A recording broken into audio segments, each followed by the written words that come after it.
of get started on this. And what I'm going to do is just, I'm going to click on this, and then I'll click on this. All right, it'll just save a couple of minutes. So what we're going to talk about today is getting ready, right? Getting set up. And it's true that I grew up in Santa Cruz, right? And so in Santa Cruz, you know, the healing crystals, right? Eucalyptus oil, smelly candles, you know, chakras, you know, all that sort of stuff. So I might be, you know, a little skewed on this whole sort of thing, but I have this theory, and the theory is that if you're not comfortable filling out a real estate purchase agreement, right? If you're not sure of yourself, if you're not confident that energy, right, that may actually prevent you from being in a position where you're going to need to do it, right? You understand? Because if you really don't want to do it, then maybe you just won't ever end up doing it, right? But if you feel confident about it and competent, then you might want to. And if you want to, you might actually do it more often. Right. There's always, you know, we talk about the fear of rejection. For a lot of new agents in particular, the fear is not rejection, but acceptance. Right. Sometimes the worst thing is, I want to sell my house. Can you come over right now and talk to me about putting it on the market? Right. You understand, for some people, this is like, oh my God, I have no idea what to do or to say. I'm not ready, right? And so then you say, well, not today, maybe I'll do it tomorrow, because, you know, you want to get ready. And so what I'm saying is, if you get ready and you feel confident, you're much more likely to talk to people effectively and get them to do it, right? That's the theory. And maybe it's just a Santa Cruz thing, but I'm not sure. So there's some slides that sort of go along with this, and then I'm gonna go on to the internet and show you why we're doing this and how it all works, right? And so we're putting together this sort of loose package, sort of a Frankenstein, as it were, of the form software, the multiple listing service, and a program called RPR. That's what we're going to do today. And in order for all this to work, you're going to need to know a number, right? A very specific number.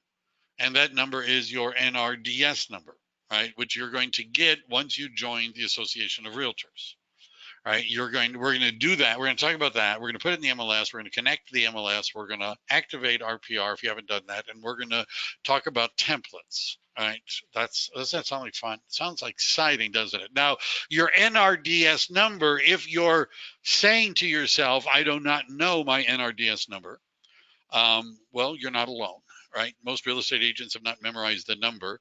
If you carry the National Association of Realtors card, right, the official, are you a card carrying realtor? If you are, it's on your card. Now, I've done this in front of large groups, and I've asked the question, how many of you are carrying your realtor card? And no one has ever raised their hand, right? So I'm assuming you've got something. Do you have your... No, that's the Department of Real Estate. No. Oh, yeah, no. We're not talking about the department. Your Department of... Right. So my streak is still good, right? Nobody has ever shown up with that card. But if you had the card, and most people don't even know there is a card, but if you had the card, your number is on the card. So I'm assuming we're not. So that's not going to work. Then, but that's where it would be if it was on your card. Now, notice number 3 talks about a mailing label. If you have your Realtor magazine with you, right, the one that they mail to you, on the label that has your NRDS number. By the way, no one has ever come to one of these with the magazine, right? I'm just saying, right? So notice number 2 on the list is the NRDS lookup tool. And you're going to click on where it says available here. And in order to find your NRDS number, you're going to need, how did I do this? I typed in, I went a little bit, I typed in, how do I find my NRDS number, right? by the way, this is how I began this process. I typed that into Google. Google already showed me this.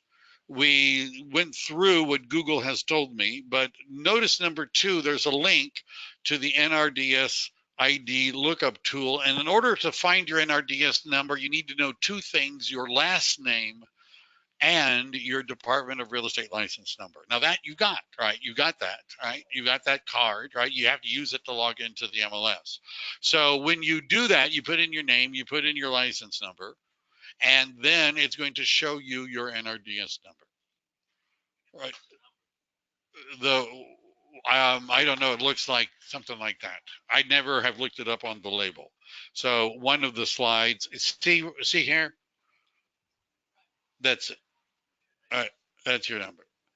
Most people just, it's much better to do it online than the card and the label. And the reason is because at this point, what you would want to do in this sequence is copy that number into the clipboard of your computer. This is important. All right. So what we want, all we've done so far is we are now poised with the NRDS number in the clipboard of our computer, right? Which is, we're going to use, now we're going to use it. So now you're going to go to the MLS. And when you log into the MLS, there's a segment that says My Info, right? It's actually your info, but it says My Info. You get what I'm saying. And if you click on that, which many agents never do, you're going to see that under My Info, the first tab is Manage Agent Information. By the way, you ought to take a peek at this and see, does it have the cell phone number you want? Does it have the email that you want? You know, because does it have your website? But I'm assuming that if you're doing this right now and you're looking at business info where it says NRDS number, that is probably blank. That's empty. Because if you haven't put it in there, then it is not in there, right? And very few people that I meet have done this. Unless I got to them first. So what you're going to do is click on edit, and you're going to paste in that NRDS number. Now, why are we doing this? We're connecting the multiple listing service, our subscription to the multiple listing service, and we're going to be connecting it to the National Association of Realtors, which is also the California Association of Realtors, which is ZipForms, which is the form software. Right, by putting it in here, the MLS will now be connected to form software. And then you paste it in, you click on save, right? That's what the screen's going to look like. And then while you're here, so it says my information. Notice up at the top, I've highlighted the word pro, P-R-O. While we're here, let's do one other thing. And we're going to click on the Pro tab, and we're going to then, that will take us to the login welcome screen. And what we want to do is go over to the right where it says RPR, Realtor Record Search, and you want to click on that tab. Now, if you're doing this the first time, it's going to say, do you have an account with Real RPR? And if you've never done this before, you're going to have to create an account. In order to create an account with RPR, you're going to need to know a particular number. Can you guess what that number is? Your NRDS number. So what you do is you click on create an account. It's going to ask you for your last name and your NRDS number, which we've got copied, right? Isn't that right? In the clipboard of our computer. And we're going to paste it in and put in our last name. And it'll look something like this, right? It'll say, is this your name? Want to make sure it's the right, you put in your email, a password. It gives you suggestions about an RPR password. I would recommend you make it maybe the same one you use in the MLS, right? You can access RPR without going through the MLS, right? You can just get there. MLS listings, right? We'll show you that once you, but it's if you REIL.com. REIL.com is the shortest URL to go there. Our MLS is actually called MLS listings, right? So we have, and then it's going to ask what state are you in, and then it's going to ask which MLS you're in, and we are in MLS Listings Inc. I assume they got first pick for the name, right? That the MLS listing, we got MLS listings, right? So it was the first pick, obviously, right? So you've selected the MLS. We want to connect the MLS and RPR as well. And now that we've done that, we're going to open up another tab if you want to, or close this one for now. Open up another tab. And we're going to go to car.org, car.org. Car.com is something entirely different. And if you've never logged into car.org, you're going to click on the register button. And in order to register with car.org, you're going to need to know a particular number. All right. Guess what that number is? The NRDS number, which you still have in your clipboard of your computer. And you're going to paste it in here and put in your last name and hit submit. And then it's going to ask you to, is this the right email? And it's going to send you a code so that they can know it's you. And now I'm assuming at this point you have been able to register with car.org and you can log in. That's okay. Yawning is fine during my sessions. Falling asleep is okay as long as you don't fall over or snore too loud, right? All of that is okay. So now I'm assuming at this point, we're getting to the good stuff, right? I'm assuming at this point you can log into the California Association of Realtors, and we're going to go to the form software, which is called ZipForms. It's on the left-hand side. You're going to click on the Access Now. It's going to show you this, and there's a built-in transaction management system and vault. Vault means storage of documents, built into car.org and ZipForms, which you've already paid for. Right, it works on cell phones. There's a mobile one. Anyhow, we're going to go.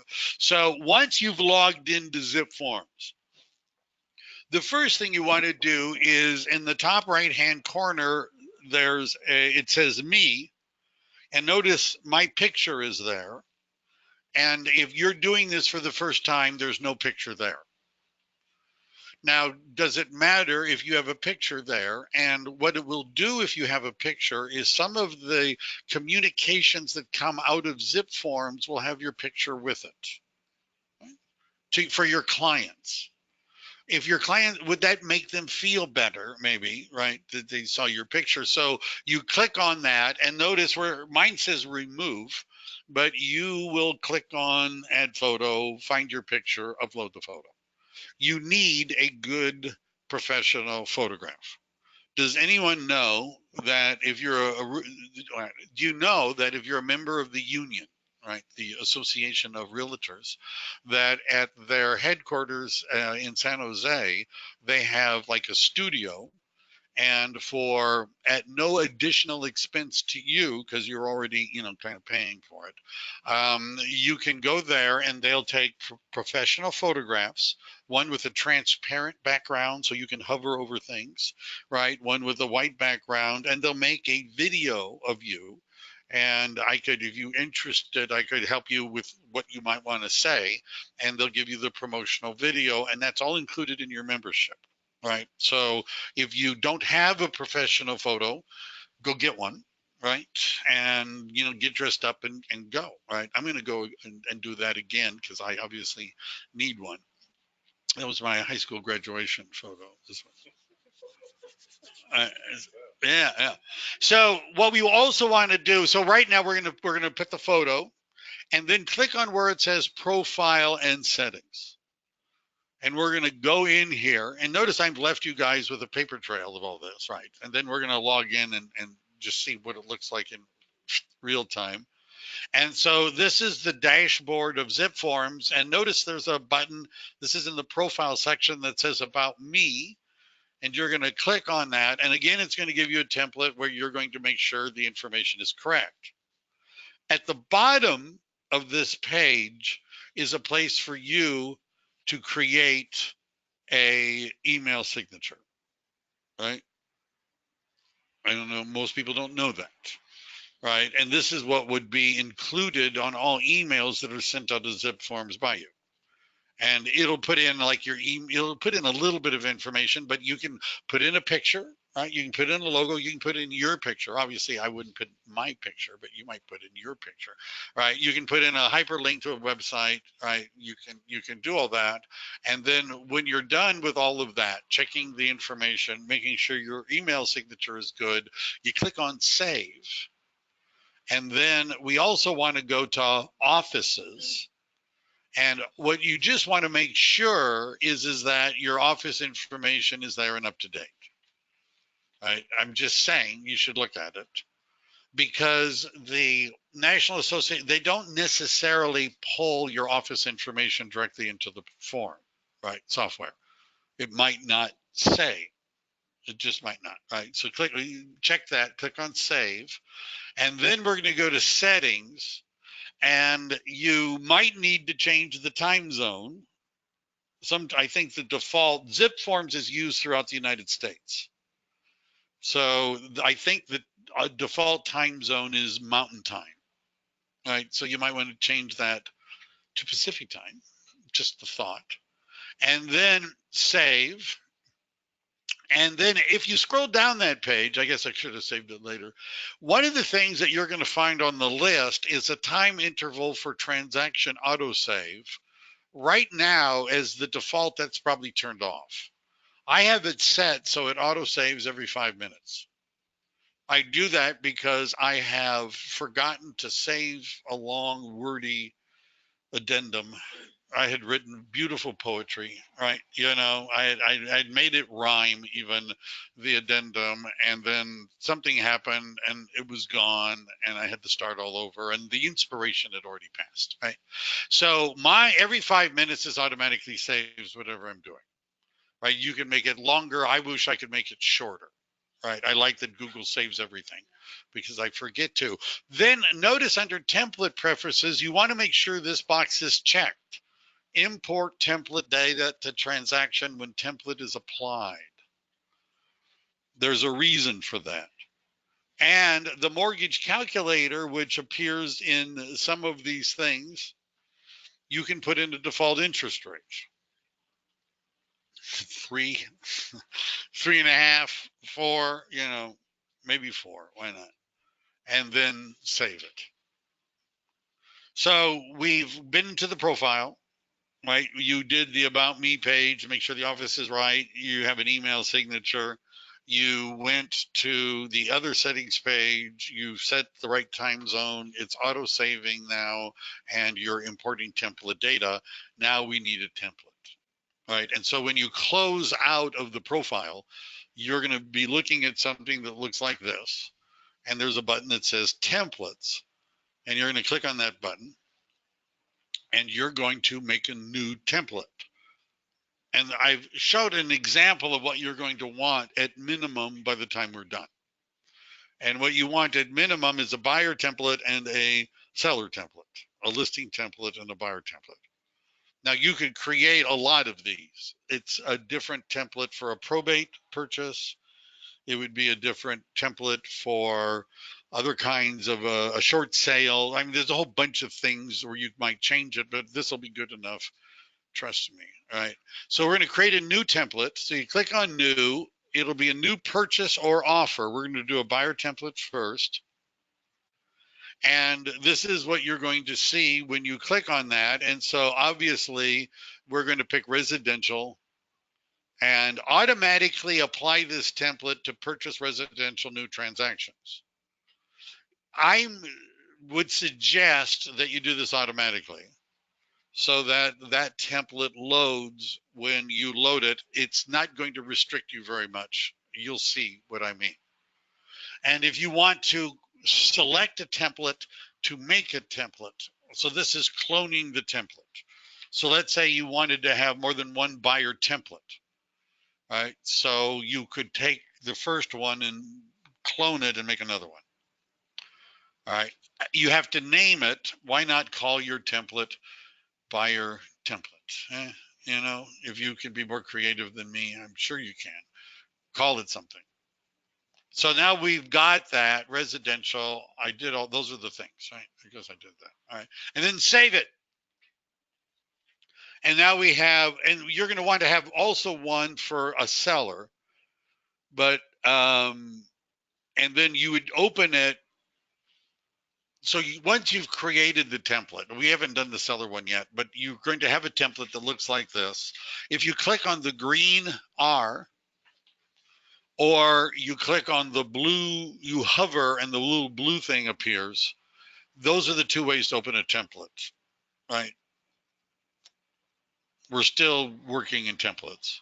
So you click on the green R or the blue drop down and click on over. And what we want to do is add a cover sheet. And the way we would do this, template details, we're going to open it and we're going to go to documents and we're going to add a document. And then I'm going to go through a walkthrough once we're done, now that you have the documentation, the breadcrumbs, as it were. And we're going to add a form. And then you're going to see this long list of forms. For our template, we want these three things. The cover sheet, this is the buyer template, the residential purchase agreement, and the agent visual inspection disclosure. Now, I'm not saying that there won't be more documents in your transaction, but most of the other documents that you're going to need will automatically be added to your transaction when you click on the appropriate box. So for example, if your buyer wants a contingency, they want to purchase the property contingent upon their selling their property, when you click on that box, it loads that extra document, right? These are the three, however, if it's a buyer, we're going to need. All right, and then you can see that little drop down in the top right. You click on that while we're still in adding documents. You click on that and a drop down is going to appear. And this shows all of the different libraries of documents that you have through your ZipForms subscription. And the one we also want to look at is called EPUBs, California EPUBs. And we're going to put this in our template. We're going to put this in our template. When we click on the EPUBs, it's going to give us a long list of stuff, but what we want to do is add all of these things. The residential environmental hazards, protect your family from lead, home energy rating pamphlet, homeowner's guide to earthquake safety, earthquake, and the signature guide. And I throw in, because why not, the cybercrime flyer and a water conservation flyer. Why not? I'm here, why not? Now, the reason that we're doing this, you see where it says 6 of 6, the homeowner's guide signature page? When your buyer is making an offer on a listing, and that listing agent has provided you with a package of things they want you to sign, in that stack is going to be a receipt for your buyers to sign that says they've been given copies of all of these documents. The federal law says if they don't get the lead-based paint document prior to the transaction, they can cancel it. Right? So the listing agent wants your buyer to provide a signed receipt that they've received all these documents. Now, I'll tell you what I see happening is that most buyers agents have their buyers sign the receipt, but never actually give them the documents. They just never do it. So what I recommend that you do is you download all these documents. We don't want to do it through ZipForms necessarily, except for the signature page, and you put them in a Google Drive folder. And you share the folder with your clients so they can have a copy of all the documents. Don't let them edit the folder, but let them view, which would allow them to download a copy of the documents. You're supposed to give them all of these things. All right, I'm just saying. All right, that group right there, 1 through 6. All right. And it bothers me a little bit when I watch agents having buyers sign for documents that I know they've never given them, right? What could go wrong, right? When the lawyer is asking you questions at the deposition, right? Like, you know. So, and what I've done is I actually added a folder. I called the folder environmental docs. Why not? And I put everything in that folder. But we don't want to distribute those things through ZipForms. We want to actually do it through like a Google Drive, right? Just do it through that. All right. So now we're still looking at our template, right? We're still in the template. We've added the environmental documents so we won't forget about them. You know, we've created a template. We want to click on the cover sheet, and out of the cover sheet, this is like the third page. There's a segment that says buyer's broker information. And what you want to do is to fill this out. Your name, your DRE number, your office name, your office DRE number, your office address, everything. You don't have to give them a fax number. You don't have to give them an office number. I don't even think you have to give them the address, but you want to fill this out.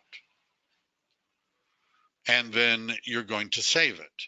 And then you're going to do the same thing. We're going to create a listing one. I'll talk about that in a couple of weeks. I'm going to be doing a listing class, but we're going to create a listing one. And now we're going to fill out the seller's information. And when I do the listing class, I'll go through what documents you want in it.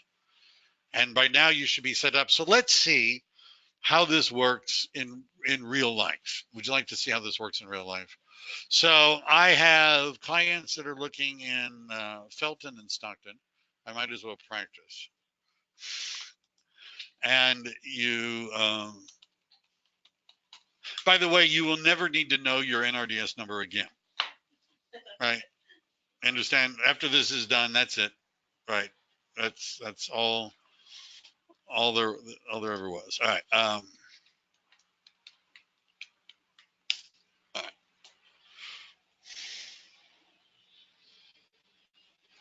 So a different class, I'll talk about the best way to search, but right now we're doing this simply. So I have a client who would like to buy a single family home, and let's say in the beautiful city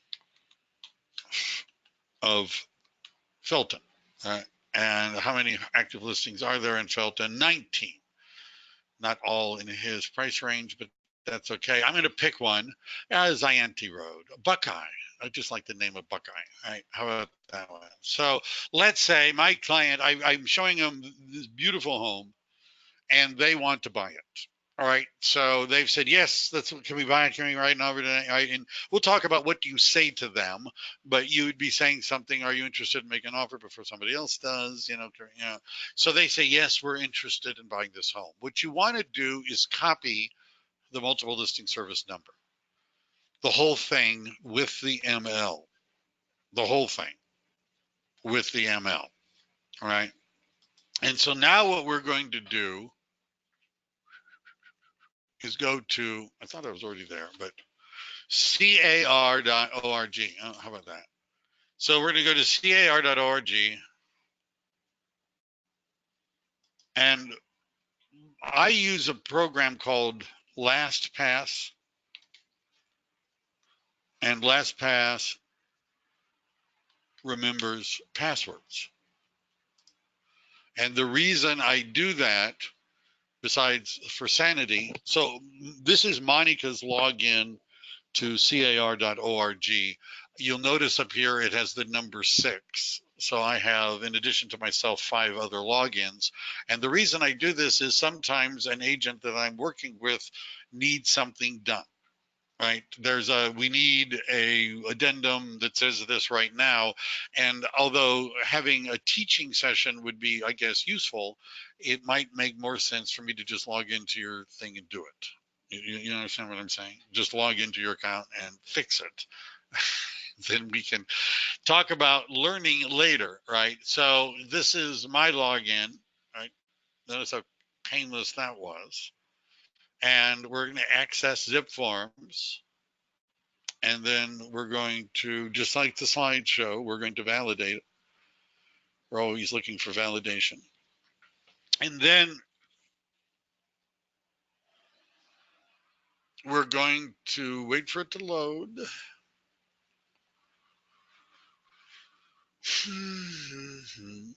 And then I'll show option B after we do this. And you'll see why. So here we are. And notice this button that says new. So we're going to click on that. This will be a new offer to purchase. And I think did the click. All right, there we go. And then I'm going to enter, at this point, I'm just pasting this in. At this point, I would have pasted in the address of the property. I don't remember it though. I have to go Buckeye. How about that? I do remember it. This is Buckeye. Anyhow, and then see where it says MLS Connect? You see that over there? So I'm going to click on this. And if you do this and there is an MLS list listed here, you have not set up something in this sequence properly. What that usually means is your NRDS number is not in the MLS, right? Because this connects the MLS. It's a residential. I'm going to paste this in, include property photo. Why not? Because the property photo also shows up in some things. And sometimes it's easier. I'm going to click on find.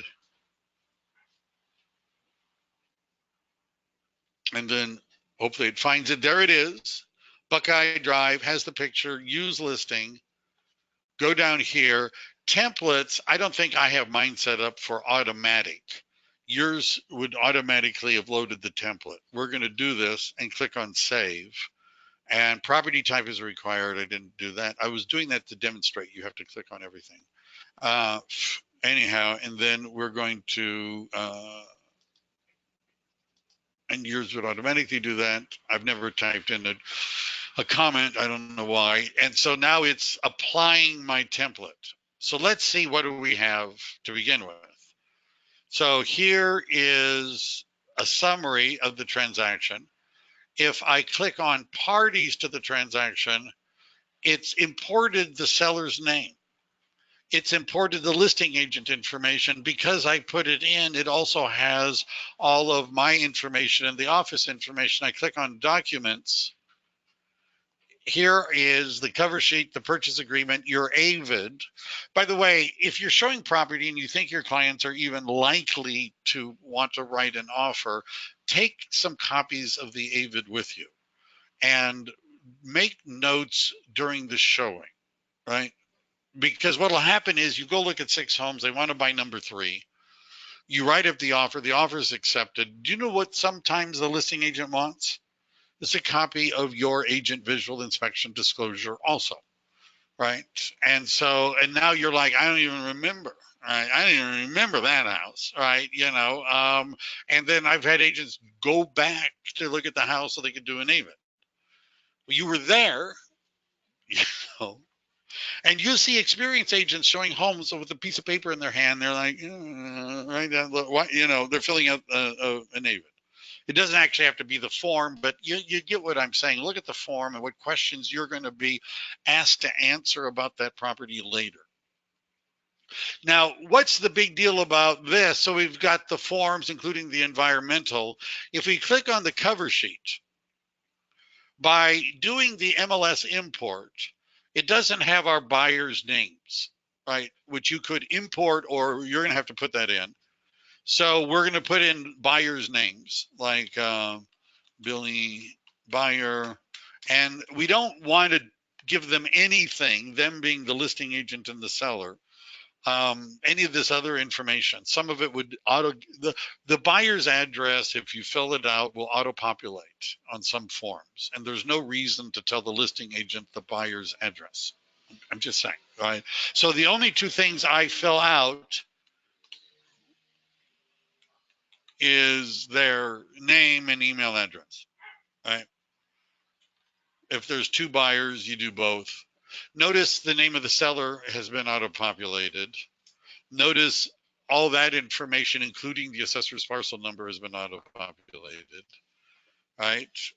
You can click on this box. It really doesn't do anything. Just because it's on the cover sheet doesn't mean it actually goes anywhere.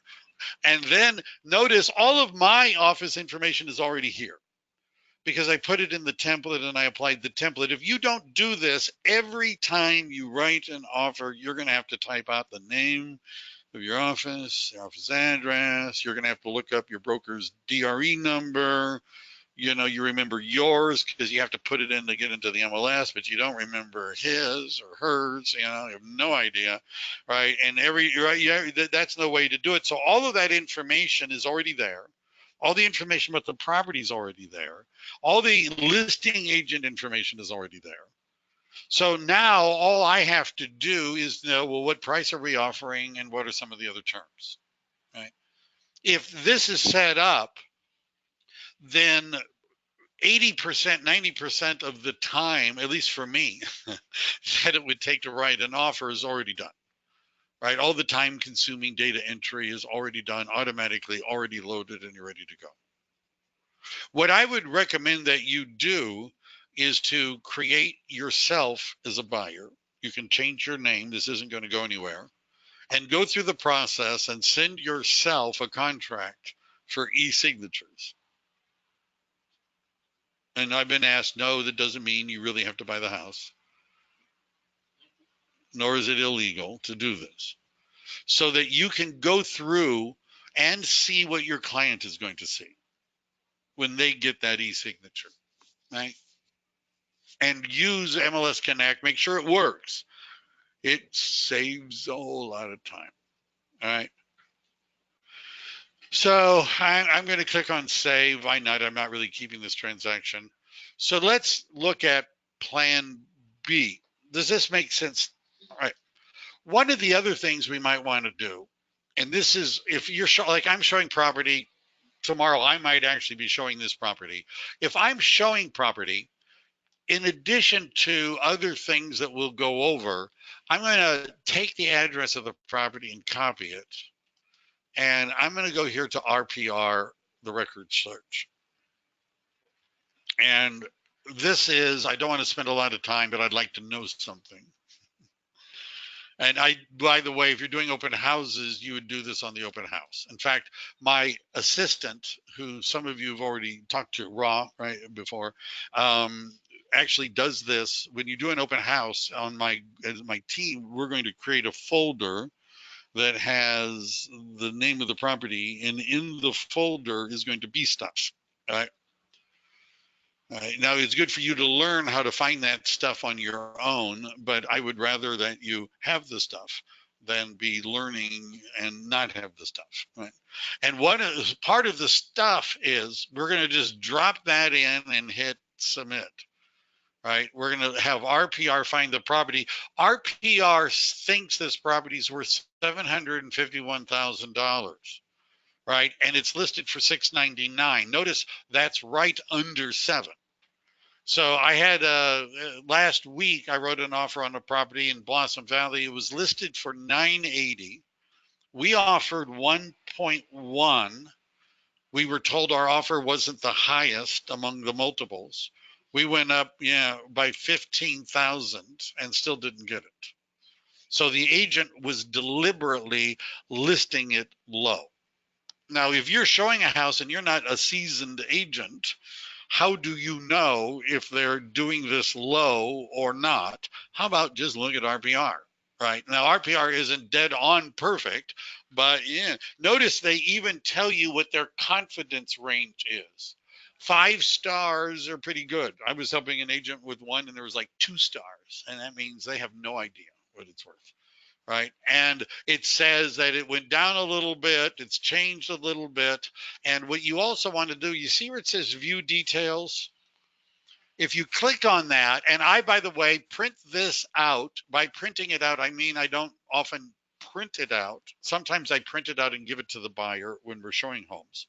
Sometimes I have it with me at an open house, and I tell agents to look at this at your open house, because it's going to not only tell you what RPR thinks it's worth, it's going to tell you why it thinks it's worth that, and show you the comps that it used. And it always has some off-market comps, non-MLS comps. And so here's one. Let's just say that this one here on Gold Avenue, and in Felton, they're not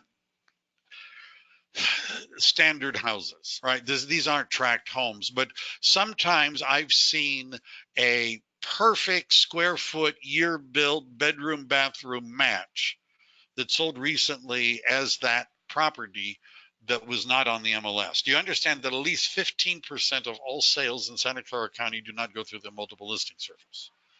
Right? And RPR is searching county records too. So how does this make you look as a realtor, either at an open house or showing homes? You not only have a rough idea what the house is worth and what it might appraise for, you actually know of some non-MLS properties that sold, and you can say when they sold and what their square footage was and how old they were and how far away they were. It actually seems like you're like, this professional real estate agent, right, who has all this insider information that's in some secret realtor meetings that you go to about things that are happening that Zillow doesn't know about, right? So if now you could do better than this by actually running the multiple listing service and doing a market analysis, but how long does it take me to do this, right? And then now I at least when I show property, I give my client a client printout. Since we're talking about buyers and I have a little bit of time, I'll throw this in. What the MLS will do is if I have a bunch of homes that I want to show, I might as well talk about this because I'm doing this again tomorrow. So this is what it looks like. So let's say my clients want to see Buckeye. Of course they do. They want Zianti, they want Pine, they want Western States, and they want to see Plateau, right? And we've created a portal and they've told us which ones they want to see. This is what I want to see. So what I'm going to do is refine, and I'm going to click on narrow, and it's going to show me just those properties. Now what I want to do is I want to go to actions and let me do this email print, see my directions. And what this is doing is it's giving me which one is closer to each other, the sequence that I might want, depending on where I want to start. So it's already mapped them out. Now, we don't need to give people this map because people have, like cell phones, right? Of course, it may not work. Up there as well. But what it does for us, and by the way, we could change the starting point, right? We can say we want to start here and there, and it'll put all the properties in geographic order, so that you can now say to your clients, here's the homes we're going to go look at. We're going to start at this one. We're going to go to that one. We're going to go to that one. We're going to go to that one. And by the way, what I do is text them the address of the property, right, on their phones right before we get started. So one of them has it on their phone in the car, right?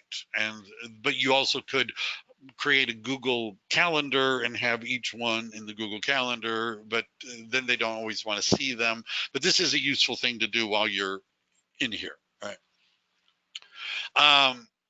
I digress, however. So what I would do is give the clients a client printout of the property, full client, all photos, all history, and I give them that RPR value estimation for the property as part of this is what you have when I show homes.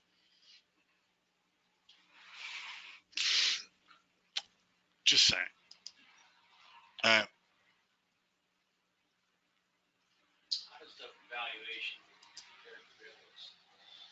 Realist oftentimes uses this. So that's a very good question, Alex. So if I copy this and we go here, realist is something most new real estate agents or even slightly used real estate agents don't know. I had somebody yesterday ask me, when was this added to the MLS? And I was like, 1990, something. I don't know. It was a long It's not a new thing. And this is one of the programs I use. I have a class which will be coming up in someplace in the cycle called the 5 Ways to Value a Home. A CMA is one of the 5. Right? So I have 4 other things besides the CMA, which means on a listing appointment, most agents bring a CMA, and I have, more and more. So I'm going to put in the property address in Realist, and if I scroll down, Realist is going to, there isn't a lot that Realist has that RPR doesn't. But when it says, notice it says real AVM. You'll see that I'm bouncing all around here, which is normal for me. But where is it? Here, estimated value, a real AVM. Look at what RPR is. RPR is an RVM. Now, a VM or an AVM is an automated valuation model. Can anybody name an automated valuation model? I'll give you a hint. The name starts with the letter Z and it ends in illo. Zillow, right? Isn't that Zillow's thing? You put in your address and they tell you what your house is worth. Right. I did you know the CEO of Zillow sold his home for $100,000 less than Zillow said it was worth? He knew how accurate it was. So that's a valuation model. RVM, AVM simply means an automatic valuation model, which, by the way, this is one of the 5 ways, right? This is one of the 5 ways. Realtor.com has one, Redfin has one, Zillow has one, right? That's the, also RVM means realtor's valuation model. And Realist is using the real AVM, which is a real, it's core logic, which is, I think, the same one that's powering the other one. Because notice this says real AVM, this may not be the same. It says 740, this says 751. It may just be updating, but these are very similar. Oftentimes, this is the same number as RPR, but not always. All right, so we've got that. We also, it tells us, by the way, if it's ever been on the MLS before, like it's got all the pictures, it's got a history of it, information about it. This is an interesting little graph. It shows the value of that property compared to the zip code, compared to the county, compared to the state of California. All right. It's got price change history, listing details, open house information. Right, RPR is pretty much everything. Interior, this is all coming from the MLS, but it also has schools, school rankings. Notice the schools are all ranked. Legal description, tax information, deed stuff. And they gave you an idea of what the property's worth. Right, and all we had to do is copy it and paste it in and hit enter and read a little bit. And now it looks like we know something. Notice also over here, it says ZipForms. You see that? So we could, out of RPR, go right into ZipForms. And if we do this, what it's going to do is it's going to create a transaction in ZipForms. Right now, it's recognizing I already have one. And it wants to know if I want to update it, but I could create a brand new transaction right out of RPR. Right? Can anyone tell me when would it always have to come probably from RPR, and what kind of transaction would you have to use RPR rather than MLS Connect in order to get the data into ZipForms? That may have been too convoluted of a question. So let's say it's a listing, right? So let me pick a property that I know is not for sale. All right, so I'm going to pick a property.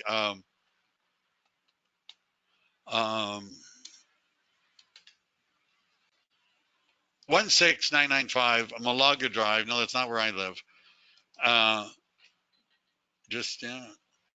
Is not for sale, right?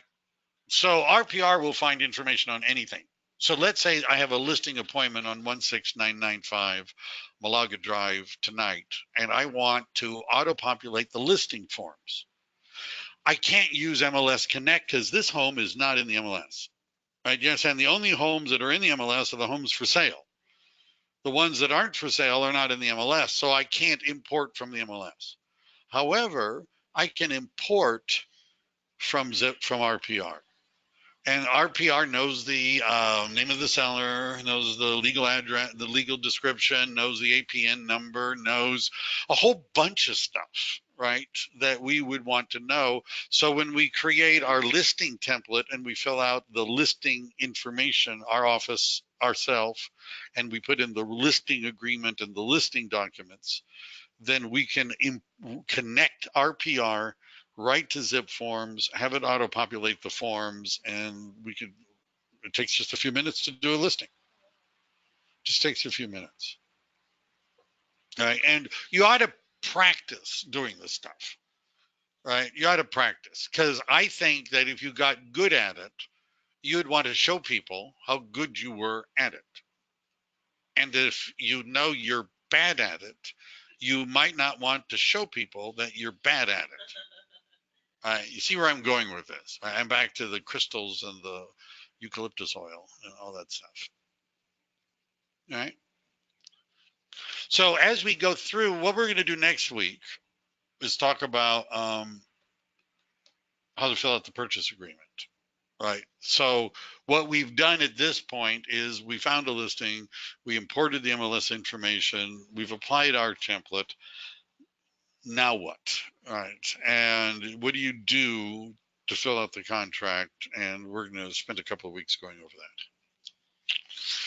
It doesn't say who they voted for, so you know what not to say. Never talk about that. Oh. That's why I said it. Oh, is that because of